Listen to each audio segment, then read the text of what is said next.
When we were offshore the last time, we encountered a steering error.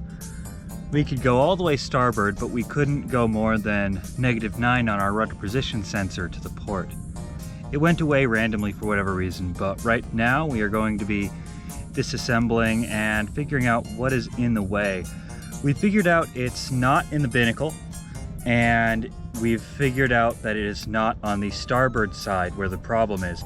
There's a mechanical stop somewhere in the port area, somewhere with the hydraulic ram.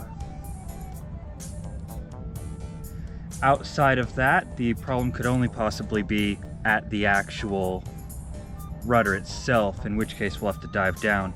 But today we'll be checking that, and as you see,